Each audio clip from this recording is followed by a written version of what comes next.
नमस्कार दोस्तों, हमारे इस चैनल बॉलीवुड सिनेमा बाप में आपका दिल से स्वागत है। दोस्तों, आज मनोरंजन की दुनिया में इतनी तरक्की हो चुकी है कि उसकी कोई हद नहीं। ये सारा श्रेय सिर्फ एक आदमी को समर्पित होती है, वही the father of Indian cinema कहलाने वाले दादा साहेब फाल्के भारतीय सिनेमा के जनक माने जाते हैं। चलिए दोस्तों, आगे निकलते हैं। दादा साहेब फाल्के का जन्म 30 अप्रैल 1870 को नासिक के निकट त्र्यंबकेश्वर नामक तीर्थ स्थल पर हुआ था, जिनका असली नाम ढूंढीराज गोविंद फाल्के था। उनकी माता का नाम द्वारका भाई था। उनके पिता गोविंद फाल्के नासिक के एक जाने माने विद्वान और मुंबई के एल्फिंस्टन कॉलेज में शिक्षक थे, और उनकी पत्नी सरस्वती बाई फाल्के, बेटा बालचंद्र फाल्के और बेटियां वृंदा पुसालका और मंदाकिनी अटवाले। दादा साहेब फाल्के की भी शुरुआती शिक्षा मुंबई से ही हुई थी। अपनी हाईस्कूल की पढ़ाई पूरी करने के बाद दादा साहेब फाल्के ने 1985 में जे स्कूल ऑफ आर्ट्स में कला की शिक्षा ग्रहण की, और फिर वे वडोदरा के महाराजा सयाजीराव विश्वविद्यालय चले गए, जहां उन्होंने पेंटिंग, इंजीनियरिंग, मूर्तिकला, फोटोग्राफी आदि का ज्ञान हासिल किया। उन्होंने गोधरा में पहले एक छोटे से फोटोग्राफर के रूप में अपने करियर की शुरुआत की। हालांकि बाद में उन्होंने फोटोग्राफी करनी छोड़ दी, और फिर उन्होंने भारतीय पुरातात्विक सर्वेक्षण विभाग में काम किया, और इसके कुछ दिनों बाद अपना प्रिंटिंग प्रेस खोला। उन्होंने अपनी इस प्रेस के लिए मशीनें जर्मनी से खरीदी। उन्होंने अपनी इस प्रिंटिंग प्रेस के एक मासिक पत्रिका भी पब्लिश की, लेकिन दादा साहेब फाल्के को ये सब काम कर खुशी नहीं मिल रही थी, क्योंकि शायद उनकी रुचि फिल्मों में ही थी। 1911 में जब दादा साहेब फाल्के जी ने बम्बई में ईसा मसीह के जीवन पर बनी मूक फिल्म देखी, तब उनके मन में ख्याल आया कि भारत के महापुरुषों के महान जीवन पर भी फिल्में बनाई जानी चाहिए। और फिर क्या था, अपनी इसी सोच को कार्य रूप में लाने के लिए वे लंदन चले गए, और वहां करीब 2 महीने रहकर सिनेमा की तकनीक समझी और फिल्म निर्माण का सामान लेकर भारत लौटे। 1912 में दादा साहेब फाल्के ने कुछ पैसे उधार लिए, और उन्होंने इंडियन सिनेमा की पहली मोशन फिल्म बनाई, जिसका नाम राजा हरिश्चंद्र रखा। भारतीय मूक फिल्म थी। इसके निर्माता निर्देशक दादा साहेब फाल्के थे, और यह भारतीय सिनेमा की प्रथम पूर्ण लंबाई की नाट्य रूपक फिल्म थी। फिल्म भारत की कथाओं में से एक, जो राजा हरिश्चंद्र की कहानी पर आधारित थी। यद्यपि फिल्म मूक है, लेकिन इसमें दृश्यों के भीतर अंग्रेजी और हिंदी में कथन लिखकर समझाया गया। चूंकि फिल्म में अभिनय करने वाले सभी कलाकार मराठी थे, फिल्म को मराठी फिल्मों की श्रेणी में भी रखा जाता है। फिल्म ने भारतीय फिल्म उद्योग में ऐतिहासिक नींव स्थापित की। इस मूवी को 3 मई 1913 को मुंबई के कोरोनेशन सिनेमा में दिखाया गया। जनता के लिए ये अविश्वसनीय अनुभव था। इसके लिए उन्होंने काफी सराहना भी मिली थी। उनकी डेब्यू फिल्म राजा हरिश्चंद्र भारतीय सिनेमा के लिए दिया गया उनका अविस्मरणीय योगदान है। फाल्के ने अपने प्रोजेक्ट के लिए प्रोडक्शन, राइटिंग और डायरेक्शन सब कुछ किया था। उन्होंने खुद एक सेट तैयार किया था और 7 महीने 21 दिन तक शॉट लिया था। दादा साहेब के पूरा परिवार ने उनकी फिल्म राजा हरिश्चंद्र बनाने में सहयोग दिया था। उनकी पत्नी ने कलाकारों के कपड़े डिजाइन किए हुए थे, और पूरी कास्ट और फिल्म में काम करने वाले सदस्यों के लिए खाना बनाया था। उनके बेटे ने मूवी में हरिश्चंद्र के बेटे का किरदार निभाया था। हरिश्चंद्र मूवी में महिला किरदार तारामती के लिए भी पुरुष को ही चुना गया था, क्योंकि तब कोई भी महिला फिल्मों में काम करने को तैयार नहीं हो सकती थी। 1913 में आई मोहिनी भस्मासुर 1913 की भारतीय पौराणिक फिल्म है, जो दादा साहेब फाल्के द्वारा निर्देशित और कमलाबाई गोखले और दुर्गाबाई कामत द्वारा अभिनीत है। यह भारत और फाल्के की दूसरी पूर्ण लंबाई वाली फीचर फिल्म है। मोहिनी भस्मासुर पहली भारतीय फिल्म है जिसमें महिला कलाकार थी। भारत और फाल्के की पहली फिल्म राजा हरिश्चंद्र में एक पुरुष अन्ना सालुंके ने निभाई थी। फिल्म की कहानी मोहिनी और भस्मासुर यानी के राकधानव, एक राक्षस हिंदू पौराणिक कहानी के इर्द गिर्द घूमती थी। 1914 में सत्यवान सावित्री आई थी। यह एक भारतीय मूक फिल्म थी, जिसका निर्देशन और निर्माण भारतीय आइकॉन दादा साहेब फाल्के ने ही किया था। यह दादा साहेब फाल्के द्वारा बनाई गई दूसरी फीचर फिल्म थी। 1917 में आई लंका दहन दादा साहेब फाल्के द्वारा निर्देशित, ये भी एक भारतीय मूक फिल्म थी।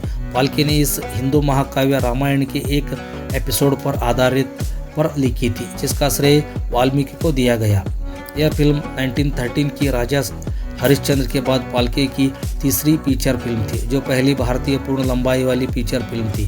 फाल्के ने बीच बीच में विभिन्न लघु फिल्मों का निर्देशन भी किया था। श्री कृष्णा जन्म दादा साहेब फाल्के द्वारा निर्देशित 1918 की भारतीय मूक फिल्म थी। इसमें मराठी उपशीर्षक शामिल है। जल्द ही साइलेंट फिल्म अभिव्यक्ति का एक अच्छा माध्यम बन गई और इससे काफी आर्थिक फायदा भी होने लगा। इस तरह बहुत से व्यवसायी ने उनसे संपर्क किया और उन्होंने 5 बिजनेसमैन के साथ पार्टनरशिप में हिंदुस्तान फिल्म्स नाम की कंपनी खोली। कालिया मर्दन दादा साहेब फाल्के द्वारा निर्देशित 1919 की भारतीय ये भी एक मूक फिल्म थी। इसमें मराठी उपशीर्षक शामिल है। इसमें नीलकंठ और मंदाकिनी फाल्के अभिनीत थी। जल्द ही साइलेंट फिल्म अभिव्यक्ति का एक अच्छा माध्यम बन गई और इससे काफ़ी आर्थिक फायदा भी होने लगा। इस तरह बहुत से व्यवसायी ने उनसे संपर्क किया और उन्होंने 5 बिजनेसमैन के साथ पार्टनरशिप में हिंदुस्तान फिल्म्स नाम की कंपनी खोली। बिजनेसमैन का पहला एजेंडा मुनाफा कमाना था, जबकि दादा साहेब फिल्म मेकिंग में कुछ क्रिएटिव करना चाहते थे। इस कारण बढ़ते मतभेदों के बीच 1920 में जबकि दादा साहेब फिल्म मेकिंग में कुछ क्रिएटिव करना चाहते थे। इस कारण बढ़ते मतभेदों के बीच 1920 में उन्होंने कंपनी से इस्तीफा दे दिया। हालांकि कुछ समय बाद ही उन्होंने वापस कंपनी ज्वाइन की और कुछ फिल्मों का निर्देशन किया, लेकिन उन्हें कंपनी के मुनाफे के मुद्दे तब भी समझ नहीं आए और उन्होंने वापस में कंपनी छोड़ दी। दादा साहेब द्वारा निर्देशित कुछ फिल्मों की बात करें तो 1923 में अश्वत्थामा, 25 में सत्यभामा, 27 में हनुमान जन्म और एक फिल्म 27 में द्रौपदी वस्त्रहरण, 28 में परशुराम, 29 में संत मीराबाई, 30 में कबीर कमल। उनकी लास्ट साइलेंट मूवी 1932 में आई, उसका नाम सेतु बंधन था। 1937 में दादा साहेब ने गंगावतरणम नाम की फिल्म डायरेक्ट की, जो उनके करियर की लास्ट फिल्म थी। फिल्मों में लाइट साउंड के आने से उनके काम का आंकलन कम होने लगा और आखिर में उन्होंने फिल्म मेकिंग से रिटायरमेंट ले लिया। दादा साहेब ने अपने 19 वर्ष के छोटे से फिल्मी करियर में 95 मूवी और 26 शॉर्ट फिल्म बनाई थी। भारतीय सिनेमा के जनक दादा साहेब फाल्के जी के द्वारा भारतीय फिल्म जगत में उनके महत्वपूर्ण योगदान देने के लिए उनके सम्मान में भारत सरकार ने साल 1969 में उनके नाम पर दादा साहेब फाल्के पुरस्कार शुरू किया था। यह पुरस्कार फिल्म जगत में दिया जाने वाला सर्वोच्च और प्रतिष्ठित पुरस्कार है। यह पुरस्कार हिंदी फिल्म इंडस्ट्री में उत्कृष्ट काम करने वाले को एवं उल्लेखनीय योगदान के लिए हर साल दिया जाता है।